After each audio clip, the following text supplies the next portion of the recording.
بسم الله الرحمن الرحيم. الحمد لله رب العالمين والصلاة والسلام على رسوله الكريم، أما بعد، فأعوذ بالله من الشيطان الرجيم. بسم الله الرحمن الرحيم.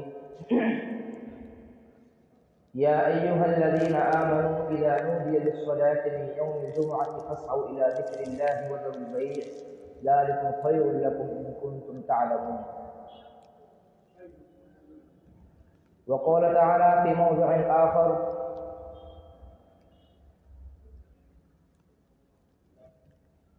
هو الله الذي لا إله إلا هو عالم الغيب والشهادة والرحمن الرحيم.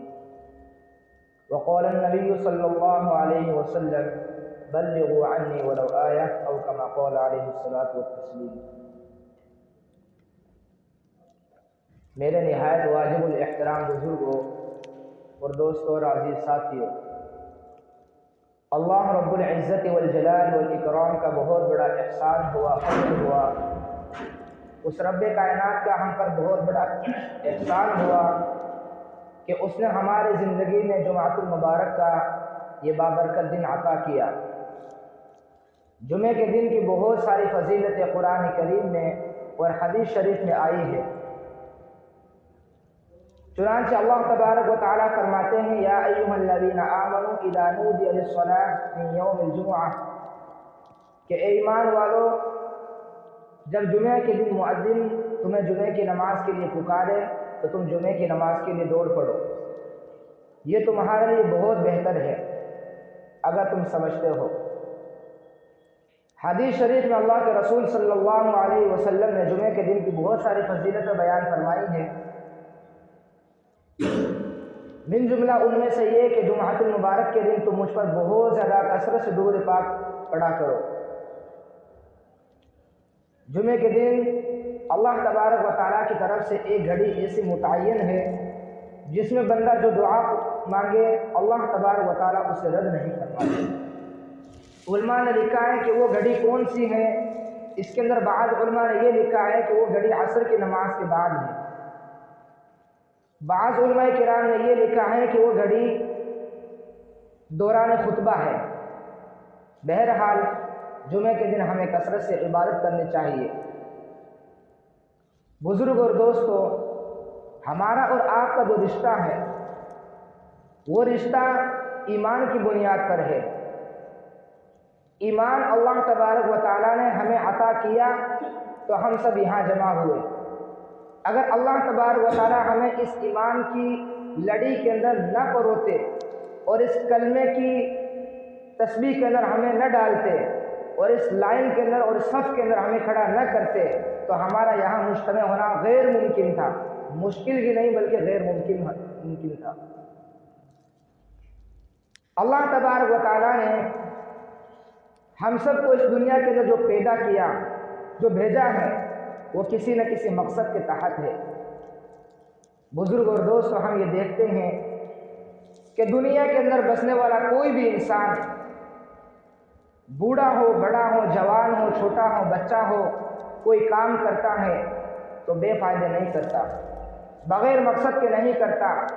کوئی بھی انسان کوئی کام کرتا ہے تو اس کام کے پیچھے اس کا کوئی نہ کوئی مقصد ہوتا ہے کہ میں یہ کام کروں گا تو میرا فلاں مقصد حل ہوگا، میں یہ کام کروں گا تو میری فلاں حاجت اور ضرورت پوری ہوگی۔ اللہ تبارک و تعالیٰ تو خالق کل جہاں ہے، بے نیاز ہے، اس کو کسی چیز کی کوئی ضرورت نہیں ہے، لہذا اس نے ہمیں کیوں پیدا کیا، کیا ضرورت تھی؟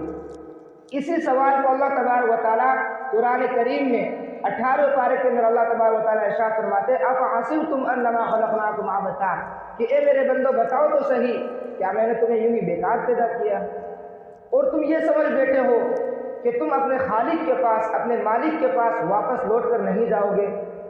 اللہ تبارک و تعالیٰ نے خود ہم سے سوال کیا ہے کہ بتاؤ کیا میں نے تمہیں یوں ہی بیکار پیدا کیا ہے؟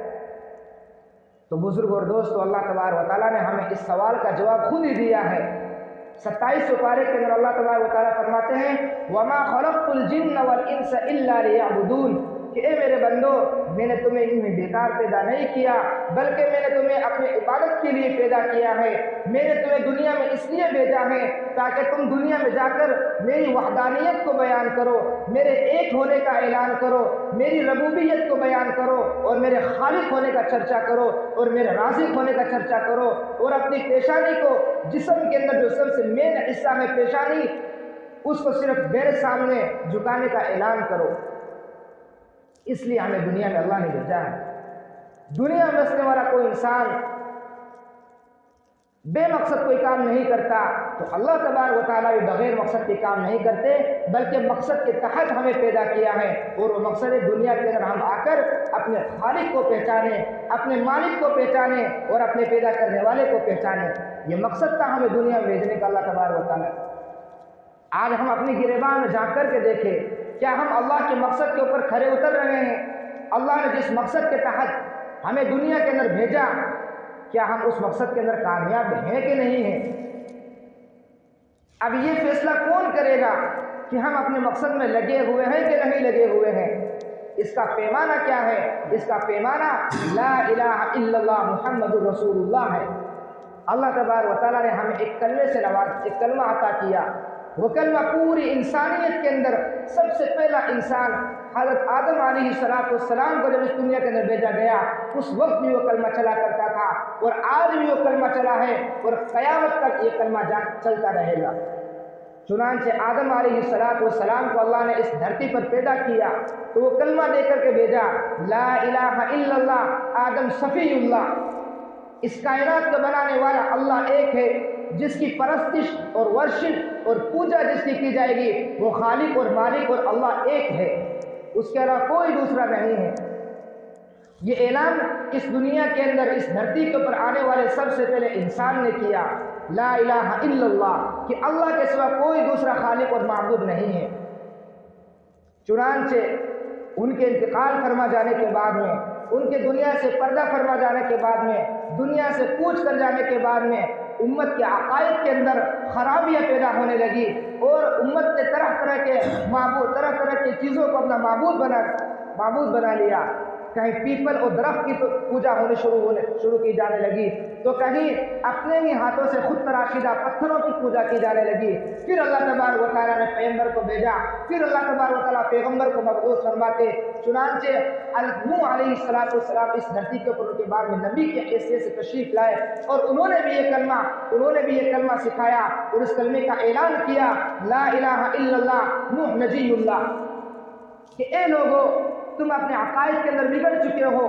تمہیں آدم علیہ السلام جس راستے پر چھوڑ کر کے گئے تھے، جس پلیٹ فارم پر چھوڑ کر گئے تھے، تم اس راستے اور اس پلیٹ فارم سے ہٹ چکے ہو۔ چنانچہ ان کے بعد میں دوسرے پیغمبر نوح علیہ السلام نے بھی یہی کلمہ لوگوں کو سکھلایا کہ ایک اللہ سے ہوتا ہے، ہم سب کا خالق مالک اللہ ایک ہے، پالنے والی پیدا کرنے والی ذات وہ صرف ایک ذات ہے۔ چنانچہ ان کے انتقال فرما جانے کے بعد میں یوں کرتے کرتے تقریباً 1,24,000 انبیاء کرام کا سلسلہ اللہ تبارک و تعالیٰ نے اس دھرتی کے اوپر جاری کیا۔ نبی آتے گئے لیکن یہ کلمہ نہیں بدلا۔ اللہ تبارک و تعالیٰ کی طرف لوگوں کو لانے کے لیے جو کلمہ دیا تھا، جس نسبت کے تحت لوگ ایک ساتھ جمع ہو سکتے ہوں، وہ کلمہ لا الہ الا اللہ تھا، اس کو اللہ تبارک و تعالیٰ نے نہیں بدلا۔ پیغمبروں کو اللہ تبارک و تعالیٰ نے اللہ تبارک و تعالیٰ نے دیکھا کہ ان کو شہید کیا جا رہا ہے، ان کو آروں سے چیرا جا رہا ہے، انہیں پتھر مارا جا رہا ہے، ان کے دندان مبارک شہید ہوتے ہوئے اللہ تبارک و تعالیٰ نے دیکھا، لیکن اللہ تبارک و تعالیٰ نے اس کلمے کو بدلتا ہوا ہرگز نہیں دیکھا۔ چنانچہ انبیاء کا تسلسل جاری رہا۔ ابراہیم خلیل اللہ آئے، انہوں نے بھی یہ کلمہ پڑھایا لوگوں کو، لا الہ الا اللہ ابراہیم خلیل اللہ، یہ کلمہ لوگوں کو پڑھایا۔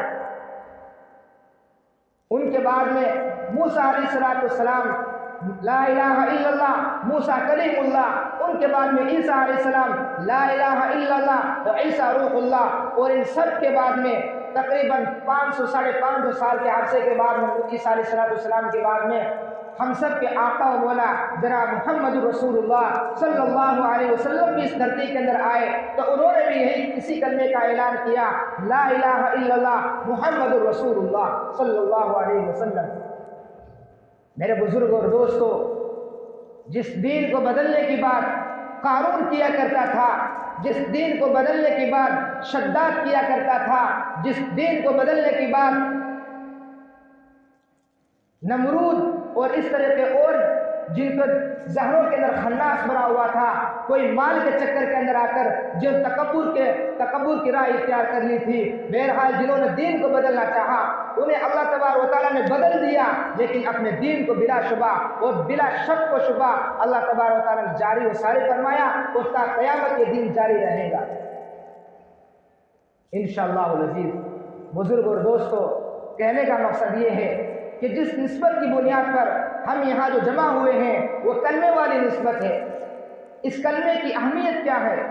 اس کلمے کی اہمیت کو بیان کرنے کے لیے بہت سارا وقت درکار ہے، من جملہ ان میں یہ کہ انسان اس کلمے کو نہ پڑھے اور دنیا کے اندر وہ چاہے جتنا مال پیسہ خرچ کر ڈالے، اس کلمے کو نہ پڑھے، اپنے خالق کو نہ پہچانے، وہ چاہے جتنی اپنی توانائی اور اپنی طاقت کو صرف کر ڈالے لوگوں کی خدمت کرنے کے لیے، اسپتال بنانے کے لیے، چاہے جتنا وہ روپیہ خرچ کر ڈالے اور اپنے جسم کو اور اپنی طاقت کو کھپا ڈالے، لیکن اس کلمے کا وہ منکر رہا، اللہ تبارک و تعالیٰ کو اس کی کوئی ذرہ برابر بھی پرواہ نہیں ہوگی قیامت کے دن۔ یہ اس کلمے کی اہمیت ہے، اور یہی کلمہ پڑھنے والا انسان اسی کلمے کا اقرار کر لینے کے بعد، اللہ تبارک و تعالیٰ کو ایک مان لینے کے بعد اور محمد عربی علیہ السلام کو اپنا نبی اور اپنا رسول تسلیم کر لینے کے بعد وہ دنیا کے اندر کوئی بڑا کام نہ کرے، دنیا کے اندر کوئی بڑی اپنی طاقت اور اپنے جسم کو کوئی زیادہ مال روپیہ خرچ نہ کرے، لیکن وہ چونکہ اللہ تبارک و تعالیٰ کو پہچانتا ہے، اللہ تبارک و تعالیٰ کی معرفت اس کو حاصل ہے اور پیارے آقا علیہ السلام کا طریقہ اس نے تھاما ہوا ہے، تو کل قیامت کے میدان میں اس کو سرخ روئی عطا ہوگی، اس کو کامیابی عطا ہوگی اور جنت الفردوس میں اس کا اعلیٰ سے اعلیٰ نوازا جائے گا اس کو جنت الفردوس میں۔ اس کلمے کی اہمیت کو صرف میں ایک واقعے سے بیان کرتا ہوں۔ نبی اکرم صلی اللہ علیہ وسلم کسی غزوے کے اندر گئے ہوئے تھے، وہاں پر دیکھا کہ ایک ریوڑ چرانے والا بکریوں کا چرواہا ہے، دیکھا کہ ایک جماعت آئی ہوئی ہے، صحابہ کرام بھی ہیں، اللہ کے رسول علیہ السلام بھی ہے، لیکن اس کو یہ معلوم تھا کہ مکے کے اندر ایک انسان ہے جو ہمارے عقائد کو چینج کرتا ہے، ہمیں لوگوں کو اپنی طرف کھینچ لیتا ہے۔ تو وہ کسی صحابی سے ان کی ملاقات ہوئی تو وہ کہنے لگے کہ میری خواہش ہے کہ میں ان سے ملوں، میری خواہش ہے کہ میں اس انسان سے ملوں جو لوگوں کو اپنی طرف جلد ہی لوگوں کو اپنی طرف متوجہ کر لیتا ہے۔ اس چرواہے کے دل میں پہلے تو یہ تھا کہ اتنا بڑا انسان اور میری یہ پھٹی پرانی حالت، کیا میں بلا ممکن ہے کہ میں اس سے مل سکوں گا؟ لیکن بہرحال وہ حضرات صحابہ کرام تھے جنہوں نے ان کا استقبال کیا اور رسول کریم علیہ السلام کے دربار میں اس کو پیش کیا۔ وہ خوشی کے مارے پھولا نہیں سما سکا کہ میں بکریوں کا چرواہا اور اتنے بڑے مجمع کے درمیان سے میرا استقبال کیا گیا اور دنیا کے سب سے معزز ترین انسان کے ساتھ مجھے پیش کیا گیا، وہ خوشی سے پھولا نہیں سما سکا۔ رسول کریم علیہ السلام کے سامنے اس نے کچھ عرض کیا کہ آپ ہی ہیں وہ جن کا مکے کے اندر چرچا چلتا ہے کہ لوگوں کو اپنی طرف متوجہ کرتے ہیں۔ اللہ کے رسول علیہ السلام نے دو جملے ارشاد فرمائے کہ اے میرے بھائی، اگر تو اللہ کو ایک مان لے گا اور مجھے رسول مان لے گا، تیری دنیا بھی کامیاب ہے، تیری آخرت تو کامیاب ہے ہی۔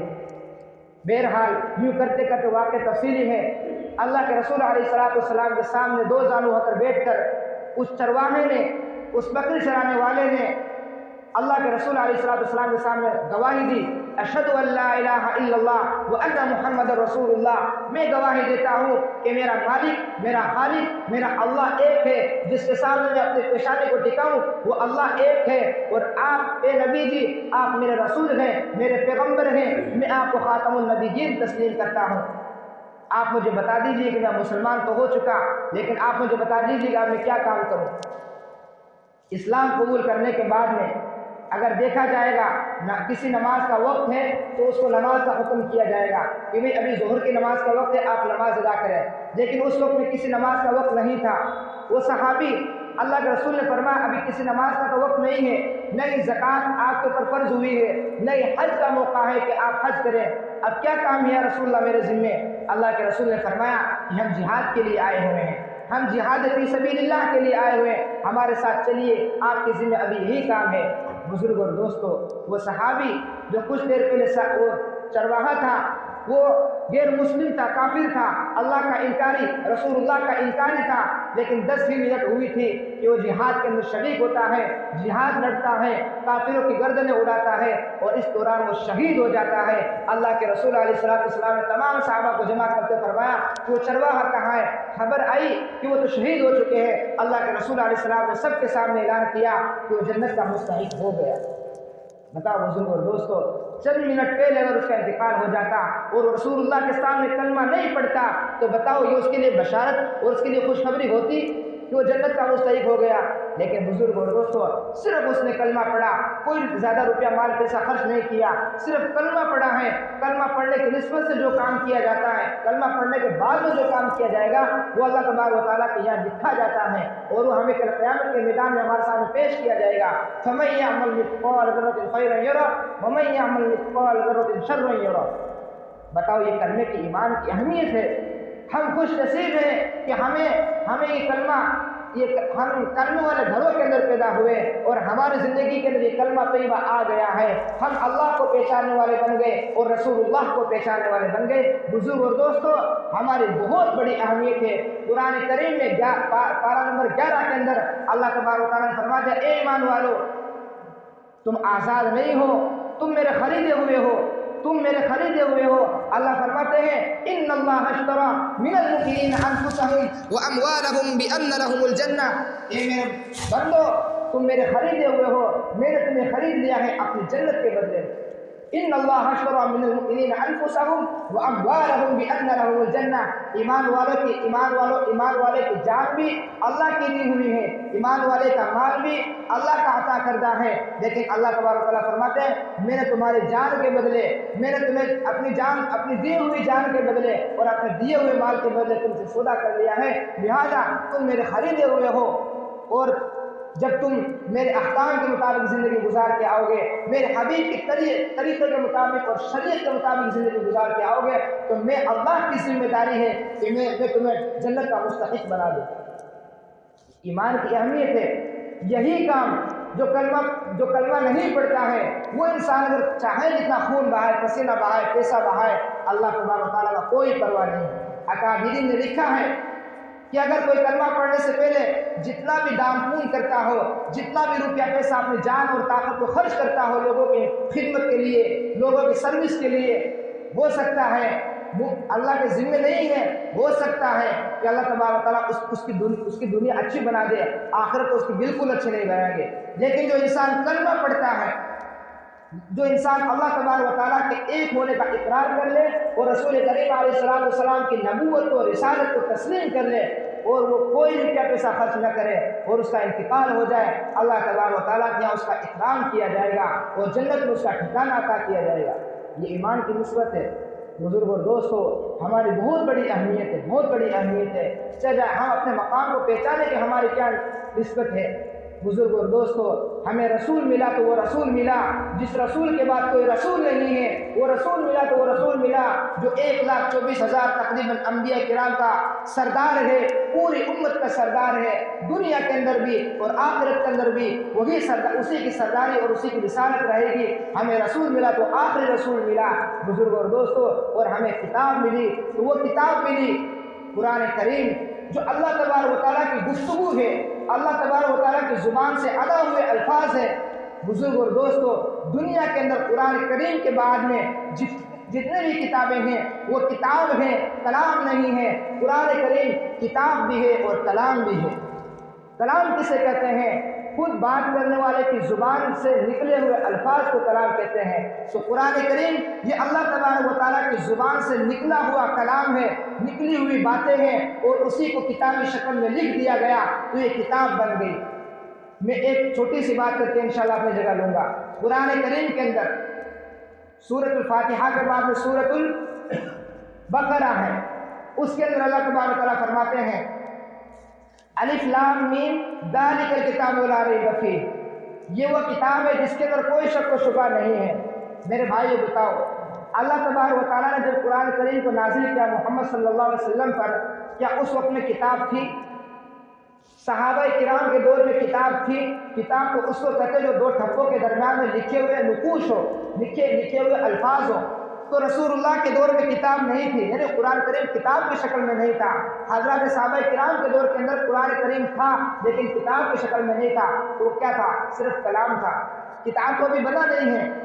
اللہ تبارک و تعالیٰ نے فرما دیا ذالک الکتاب، وہ کتاب جس کے اندر کوئی شک و شبہ نہیں ہے، حالانکہ کتاب کو ابھی تک بنی ہی نہیں ہے۔ تو یہ اشارہ تھا اس جانب کہ میں اللہ اپنے قرآن کو نازل کر رہا ہوں محمد صلی اللہ علیہ وسلم پر، اور محمد صلی اللہ علیہ وسلم اپنے صحابہ کرام کو یہ کلام سکھائیں گے، لیکن ابھی تک کلام ہے، کتاب نہیں ہے۔ ان کے بعد میں حضرت امیر معاویہ رضی اللہ تعالیٰ عنہ نے اس کو کتاب کی شکل میں دیا، اور دور عثمانی کے اندر، عثمان غنی رضی اللہ تعالیٰ عنہ کے دور کے اندر اس کو کتاب کی شکل میں چھاپ دیا گیا۔ اللہ کا اس کتاب کی طرف اشارہ تھا جو سیدنا عثمان غنی کے دور کے اندر لکھی جائے گی کہ میرے بندو اس کتاب کے اندر کوئی شک نہیں ہے جو کتاب سیدنا عثمان غنی کے دور کے اندر لکھی جائے گی۔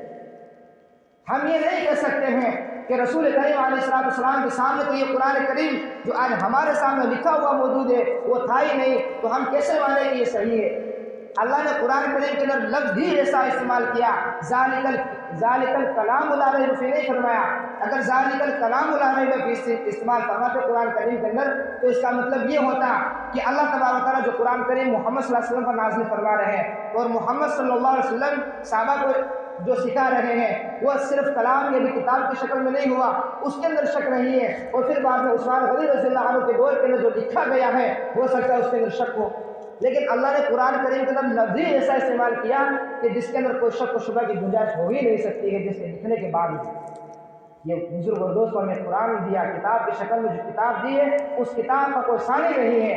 بزرگ اور دوستوں، قرآن کریم کی فضیلت کے اوپر جتنا بولا جائے اتنا ہی کم ہے۔ من جملہ ان میں یہ کہ دنیا کی کوئی بھی کتاب ہے، اس کا لیکھک اور اس کا مصنف، اس کے مصنف سے لے کر اس کے بعد میں لوگوں کے ہاتھوں میں جانے تک وہ کتاب محفوظ نہیں رہ سکتی ہے، اس کے اندر چینجنگ ہوتی رہتی ہے۔ لیکن قرآن کریم ایک ایسی کتاب ہے اس کے اندر جو جہاں پر زبر لگ گیا، جس حرف کے اوپر آج اس کے اوپر زبر لگا ہوا ہے، جس حرف کے اوپر جزم اور تشدید لگ گئی، آج اس حرف کے اوپر جزم اور تشدید لگی ہوئی ہے۔ قرآن کریم کے اندر دور عثمانی کے اندر جو حرف لکھا ہوا تھا پڑھا نہیں جا رہا ہے، آج وہ حرف لکھا جا رہا ہے اگرچہ پڑھا نہیں جا رہا۔ یہ قرآن کریم ہمیں عطا کیا تو قرآن کریم عطا کیا۔ میرا بزرگ اور دوستو، ہم سب ایمان والے ہیں، بہت بڑا ہمارا مقام ہے، ہم اپنے اللہ کو پہچانیں۔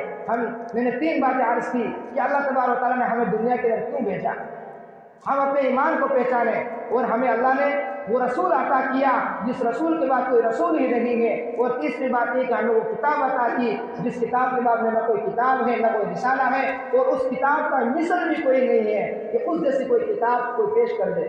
قرآن کریم کے اندر چیلنج کیا گیا کافروں کو، مکے کے کافروں کو، کہ تم اس جیسی ایک ہی آیت بنا کر کے پیش کر دو۔ وہ عاجز رہ گئے، حالانکہ وہ ہم سے زیادہ عربی جانتے تھے، نہیں پیش کر سکتے۔ اس لیے ہم اپنے رسول کے، ہم سب سے پہلے ہم اپنے اللہ کو پہچانیں، دوسرے نمبر پر ہم اپنے رسول علیہ السلام کو پہچانیں، ان کا کیا کیا طریقہ ہے، بیاہ شادی کے موقع پر ان کا کیا طریقہ ہے، موت میت اور غمی کے موقع پر ان کا کیا طریقہ ہے، ہم ان کو فالو کریں۔ ہمیں مکلف بنایا گیا کہ ہم رسول اللہ کے طریقے کو ہی کے مطابق زندگی گزاریں، اور ہم قرآن کریم کو پڑھیں تفسیر کے ساتھ میں۔ بزرگ اور دوستو، ہم نے جب یہ کلمہ پڑھ لیا ہے لا الہ الا اللہ محمد رسول اللہ، تو ہم نے اللہ سے عہد کر لیا کہ اے اللہ اب میں تیری مانوں گا اور تیرے رسول کی مانوں گا۔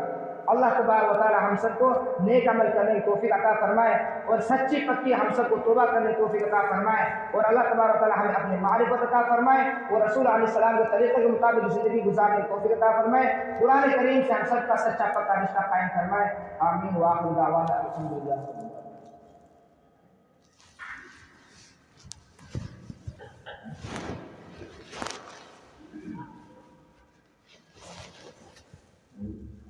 اور بزرگ اور دوستوں، ہمارے ضلع کا جیسے میرے ضلع کا اجتماع ہونے والا ہے 17 تاریخ کو، آنے والے جمعرات 15، 16 اور 17 کو.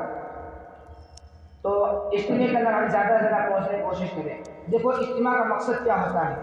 اجتماع کا مقصد یہ ہوتا ہے کہ ہماری زندگی کے اندر جو بے فکری آ گئی ہے، دنیا کے رنگ و رنگین کو دیکھتے ہوئے، دنیا کے جمیلوں کے اندر پھنس چکے ہیں، کاروبار کے اندر پھنس چکے ہیں، تو جو ایمان ہمارا جو کمزور ہو چکا ہے، اجتماعات کی برکت سے ہم اپنے ایمان کو مضبوط کریں اور زیادہ سے زیادہ خروج فی سبیل اللہ کریں، اللہ کے راستے میں نکلیں اور اس کے اندر اللہ کو پہچانیں، قرآن کریم کو پہچانیں اور رسول علیہ السلام کے طریقوں کو پہچانیں.